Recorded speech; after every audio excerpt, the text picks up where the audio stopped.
नमस्कार, मी रिद्धी म्हात्रे. बातमीपत्रामध्ये आपल्या सगळ्यांचं स्वागत. सुरुवातीलाच बातमी आहे पुण्यात पडलेल्या पावसाची. पुण्यामध्ये जोरदार पावसाला सुरुवात झाली. वादळी वाऱ्यासह हा मुसळधार पाऊस झालाय आणि त्यामुळे पुण्यातल्या रस्त्यांवर काही ठिकाणी पाणी साचल्याचं बघायला मिळालं. ही दृश्य बघतोय आपण. पुणे जिल्ह्याला पावसाचा येलो अलर्ट हवामान खात्याकडून दिला गेलेला आहे. अचानकपणे इतका धोधो पाऊस पडलेला आहे की रस्त्यांवर पाणी साचले. अनेक वाहनं त्याच्यामध्ये अडकून पडलेली आहेत.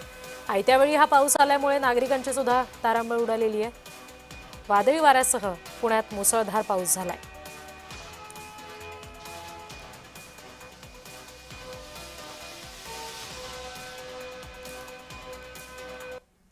दुपारपासून पुणे शहराला पावसाने चांगलंच झोडपलेलं पाहायला मिळत आहे. साधारणतः दुपारी 2:30-3 पासून सुरू झालेला पाऊस साधारणतः 5 वाजेपर्यंत जो आहे तो सुरू होता आणि यामुळे पुण्यातील अनेक भागांना नदीचं स्वरूप आलेलं पाहायला मिळालं.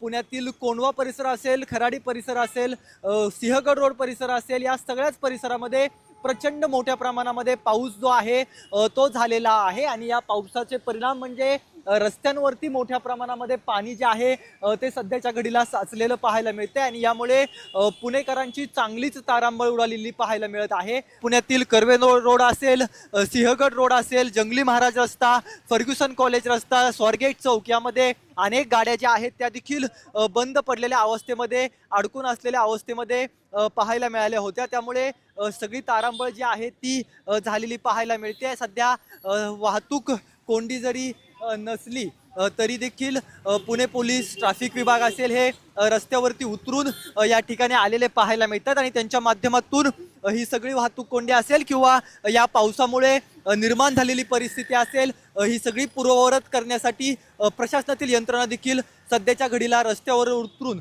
काम करत असल्याचं चित्र पाहायला मिळत आहे. कॅमेरा पर्सन दीप मिश्रा सह रोहन कदम, जय महाराष्ट्र न्यूज, पुणे.